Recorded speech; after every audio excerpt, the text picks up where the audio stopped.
Warahmatullahi wabarakatuh. Hai semuanya, ketemu lagi dengan saya Susanti dari kelas PAI 4G IAIN Syekh Abdul Rahman Siddiq, Bangka Belitung. Baiklah teman-teman, kesempatan kali ini saya akan membuat sebuah video pembelajaran, yang mana video pembelajaran ini untuk memenuhi tugas dari mata kuliah pengembangan media dan sumber belajar. Dan yang akan saya bahas pada hari ini ialah tentang konsep dasar teknologi, media, dan sumber belajar. Teman-teman yang penasaran apa saja konsep dasarnya, langsung saja simak video ini sampai selesai ya. Dan pastinya jangan lupa like, comment, share, dan subscribe video ini. Baik, sekarang kita langsung ke pembahasan. Yang pertama tentang teknologi. Apa itu teknologi? Kata teknologi memiliki banyak penafsiran, dari sekedar peranti keras seperti komputer, pemutar MP3, dan sebagainya, hingga cara yang sistematis dalam menyelesaikan masalah. Teknologi berasal dari kata Yunani teknologia, techni artinya kemampuan, dan logia artinya ungkapan. Nah, menurut Wikipedia, teknologi itu berkaitan dengan pemanfaatan dan pengetahuan tentang perkakas dan keterampilan. Selanjutnya, teknologi pengajaran. Apa itu teknologi pengajaran? Teknologi yang merujuk pada teknologi pengajaran merupakan pemanfaatan dan pengetahuan spesifik dari perkakas dan keterampilan dalam pendidikan. Kemudian contohnya bagaimana sih? Contohnya itu ketika guru menggunakan komputer, peranti keras pendidikan jarak jauh, atau internet untuk pengajaran. Peralatan tersebut dianggap sebagai teknologi pengajaran. Kemudian media. Apa itu media? Jadi media itu bentuk jamak dari perantara, medium, yaitu sarana komunikasi. Berasal dari bahasa Latin medium, antara, merujuk pada apa saja membawa informasi antara sumber belajar dan penerima. Kemudian, menurut Smaldio, Lauter, dan Russell 2014, ada 6 yang dikategorikan dasar media, yaitu teks, audio, visual, video, rekayasa atau manipulatif, atau benda-benda, dan orang. Lalu tujuan dari media itu apa sih? Kenapa begitu penting? Jadi tujuannya itu untuk memudahkan komunikasi dan belajar. Selain media, ada format media. Apa itu format media? Jadi, format media itu merupakan bentuk fisik yang di dalamnya pesan disertakan dan ditampilkan. Kemudian ada perbedaan antara format media dan media. Pada format media, itu contohnya papan tulis, sedangkan pada media, papan tulis disebut sebagai visual dan teks. Lalu ada slide PowerPoint. Dalam media itu disebut sebagai teks dan visual. Pada format media ada compact disc atau CD, sedangkan pada media itu disebut sebagai suara dan musik. Lalu pada format media ada juga DVD, sedangkan pada media itu disebut sebagai video. Selain itu ada juga multimedia komputer pada format media. Dan pada media itu disebut sebagai audio, teks, dan video. Selain media, ada juga sumber belajar. Sumber belajar ini sebagai semua sumber, seperti data, manusia, dan barang, yang dapat dipakai oleh pelajar sebagai suatu sumber tersendiri atau dalam kombinasi untuk memperlancar belajar. Sumber belajar dibagi menjadi dua, yaitu by design dan by utilization. By design ini artinya sumber belajar yang sengaja dirancang atau dibuat untuk membantu belajar mengajar.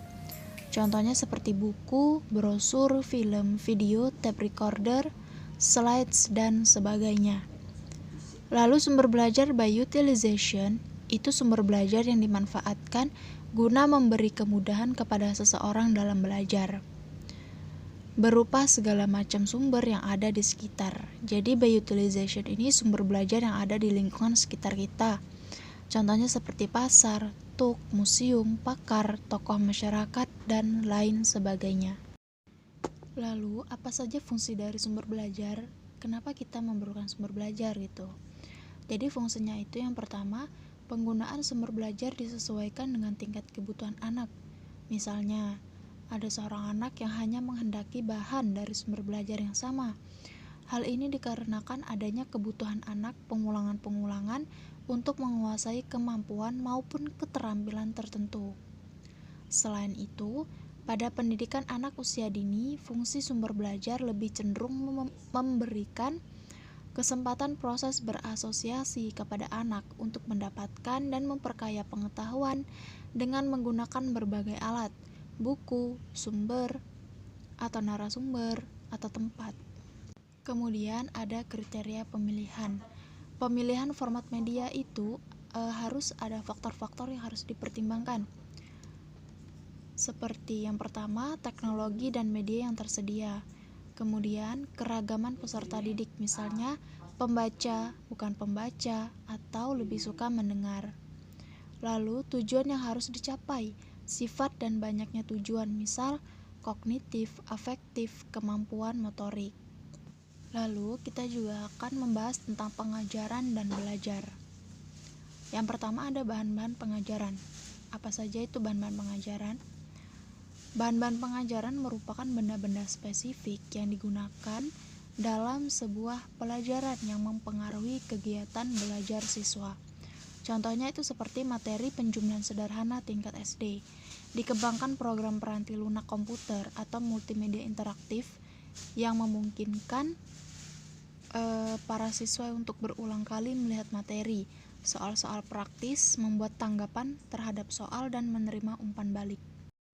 Nah, jadi materi, soal, dan umpan balik yang spesifik inilah yang merupakan bahan dari pengajaran itu sendiri. Materi berikutnya itu kita akan bahas tentang rangkaian kesatuan konkret abstrak. Di sini ada perbedaan antara pengalaman konkret dan pengalaman abstrak. Yang mana pengalaman konkret itu sendiri melibatkan keaktifan atau partisipasi dari peserta didik. Contoh dari keaktifan atau partisipasi ini misalkan keterlibatan yang sebenarnya, simulasi, dan permainan peran. Pengalaman konkret contoh yang lainnya itu seperti demonstrasi dan tampilan, yang mana ini lebih ke dalam observasi. Kemudian ada pengalaman abstrak. Nah, pengalaman abstrak ini sifatnya lebih pasif ya, yaitu siswa lebih mendengar dan membaca. Contohnya itu seperti video, visual, audio, dan teks.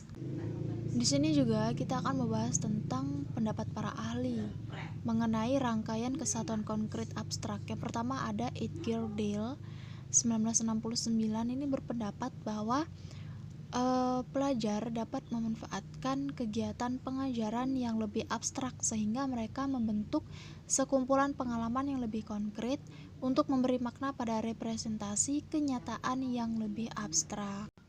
Selain itu ada juga Jerome Bruner pada tahun 1966.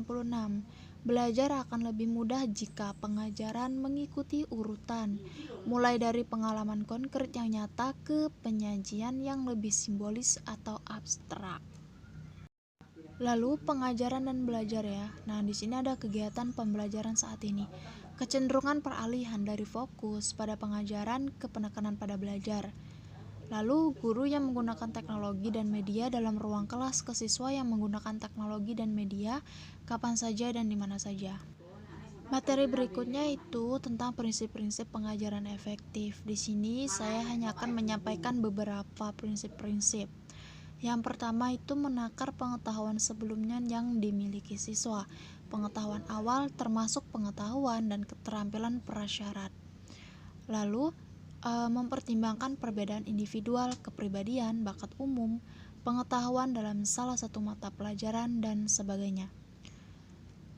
Yang selanjutnya itu ada menyatakan tujuan, yang mana tujuan harus terperinci sesuai dengan hasil atau standar yang diharapkan.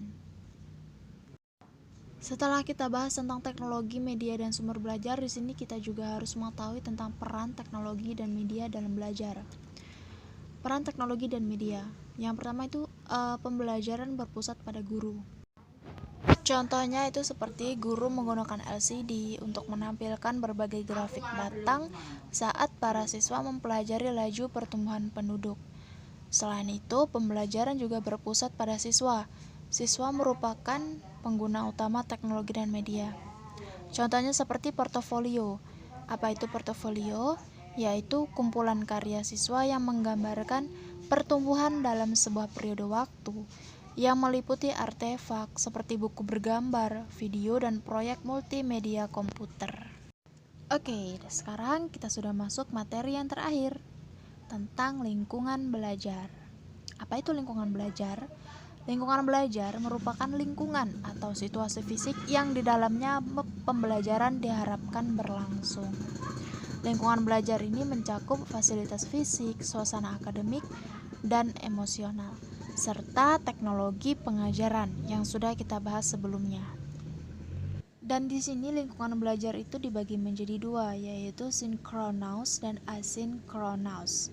Sinkronous itu yaitu lingkungan belajar yang bersifat dalam waktu bersamaan, yang terdiri dari pengajaran langsung, saling berhadapan, waktu dan tempatnya sama, dan pengajaran yang berlangsung di waktu yang sama, tempatnya berbeda. Lalu lingkungan belajar asinkronous yaitu lingkungan belajar yang bersifat tidak dalam waktu bersamaan, memungkinkan akses materi atau konten pada waktu yang berbeda oleh banyak siswa di berbagai tempat berbeda. Contohnya itu seperti pengajaran melalui televisi direkam dan ditampilkan hasil rekamannya.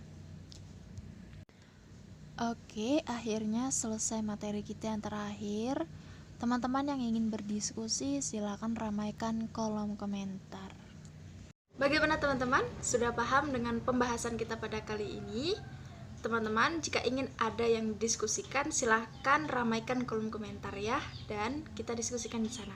Baiklah, demikian. Semoga apa yang saya sampaikan kali ini bisa bermanfaat untuk kita semua dan bisa menambah ilmu serta wawasan kita. Baiklah, jika ada salah-salah kata yang menyakiti, saya mohon maaf dan kepada Allah saya mohon ampun. Wabillahi taufiq wal hidayah. Wassalamualaikum warahmatullahi wabarakatuh.